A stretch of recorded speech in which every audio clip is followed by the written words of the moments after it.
After 20 plus years in sales and leadership, building teams, turning around struggling organizations, and growing revenue, I made a decision that honestly scared me a little bit. I walked away from a comfortable career to start my own consulting practice. And in this first video, I want to tell you exactly why and why it matters to you. Hi, I'm Mark, and welcome to the channel. If you're a B2B founder who's still the only person closing deals in your company, you're in the right place. Every video I make here is practical, no fluff guidance on building the sales foundation that lets you grow without burning out. But before we get into tactics, I want to tell you my story, because I think you might see a little bit of yourself in it. And if you stick around to the end, I'm going to tell you exactly what I'm building now and how it might help you. But first, let me take you back to where this all started. I served in the military for 14 years. Deploying all over the world. I've been around the world twice, actually, in a variety of roles with increasing levels of responsibility. I remember one deployment where I had to make a decision with incomplete information, under time pressure, with people depending on me for the outcome. Does that sound familiar? Well, that's Tuesday for most founders I work with. The military taught me that leadership isn't about having all the answers. It's about creating clarity for your team when everything else is uncertain.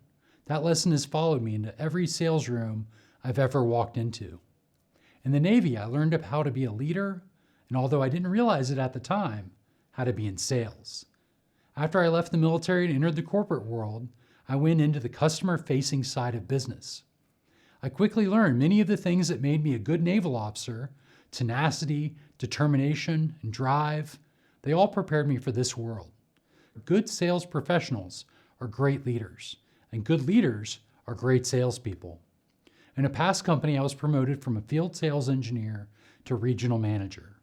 With the promotion, I inherited a team that had been largely forgotten by headquarters. They had been given little direction and had a diminished impact on the rest of the business. On top of that, they were going to be selling into a space where none of them had any experience. They'd be moving into aerospace sales. I want to tell you what it actually felt like in the room. These were engineers and technical people who had been told for years that they just weren't the priority. Their confidence was shot. My first few weeks weren't about sales strategy at all.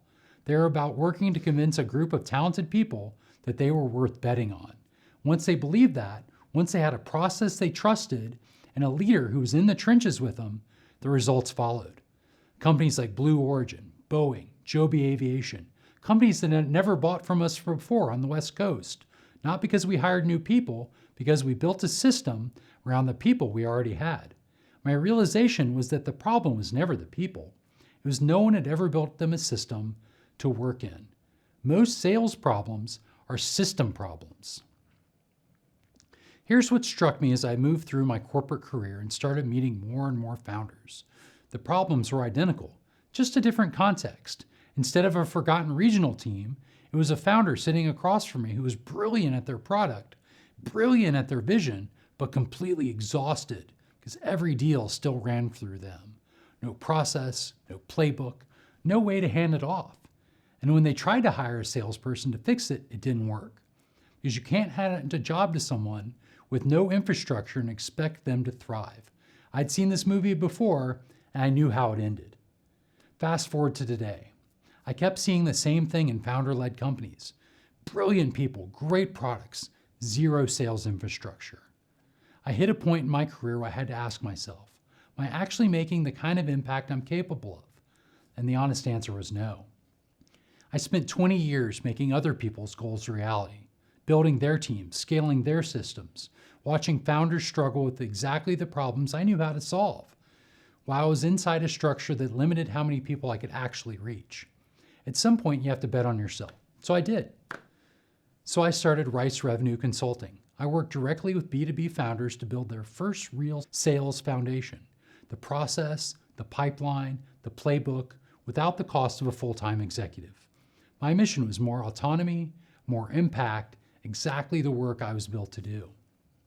Now, if any of this resonated, if I'm talking to you, you're a founder who's still the only closer in the room, this channel's for you. Subscribe so you don't miss the next video, and I'm going to walk you through the exact 3 things every founder needs to build before hiring that first sales rep. This channel is going to be one of the most practical sales resources you'll find for founder-led B2B companies. No theory, no corporate jargon, just the stuff that actually works. Learn from the Navy, from years in the field, and from sitting across founders exactly like you. I'm glad you're here. Let's get to work. And drop a comment below. What's the hardest part of sales in your business right now? I read every single one.